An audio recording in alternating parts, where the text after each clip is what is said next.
এই একটি উপকরণ ব্যবহার করে আপনি বদলে ফেলতে পারবেন আপনার রেগুলার গরুর মাংসের স্বাদ এবং গন্ধ দুটোই। আসসালামু আলাইকুম এভরিওয়ান, আশা করছি সবাই ভালো আছেন। আজকে আপনাদের করে দেখাবো মেথি দিয়ে গরুর মাংস।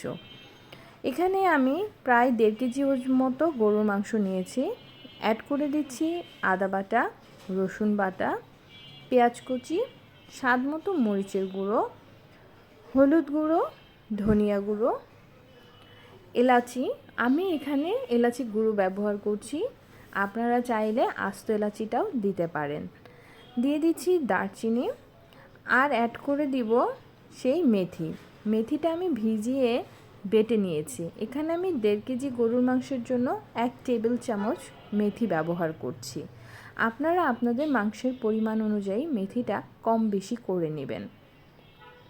এই মেথিটা ব্যবহারে মাংসের স্বাদ একদমই অন্যরকম হবে এবং এটি খেতে রেস্টুরেন্টের মাংসর থেকে কোনো অংশে কম মনে হবে না।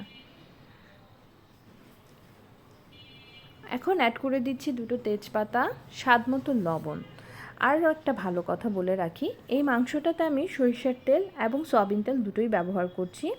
আপনারা চাইলে যে কোনো একটা ব্যবহার করতে পারেন, তবে সরিষার তেল দিলে তরকারির কালারটা খুব ভালো আসে। একদম রেস্টুরেন্টের তরকারির কালার যদি আপনি চান গরুর মাংসে আনতে, তাহলে কিন্তু আপনাকে অবশ্যই সরিষার তেলটা ব্যবহার করতে হবে।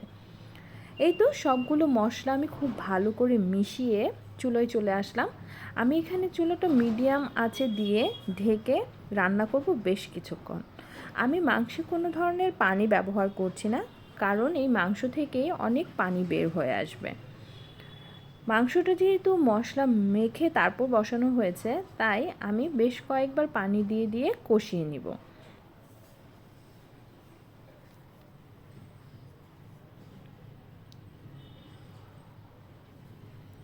এই তো মাংসটা প্রায় কষানো হয়ে যাচ্ছে, তেল উপরে চলে এসেছে। আমি এখন পানি অ্যাড করব। পানি অ্যাড করে মাংসটা কষিয়ে নিব আরও বেশ কিছুক্ষণ।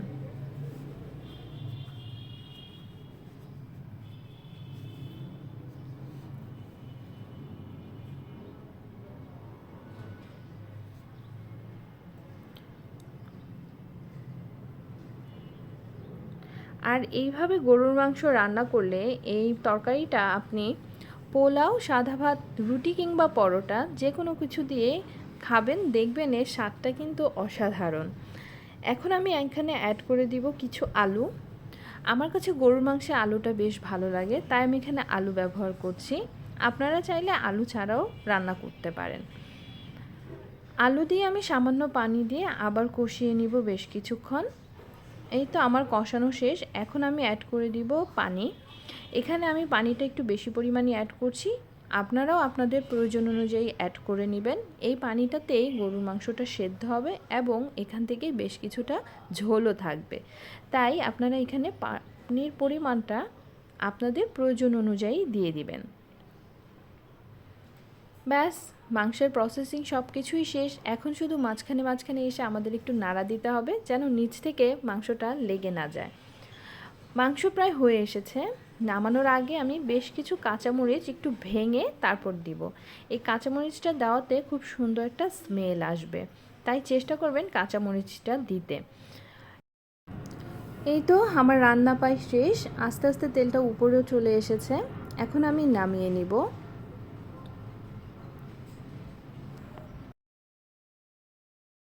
এই হচ্ছে তরকারির ফাইনাল লুক।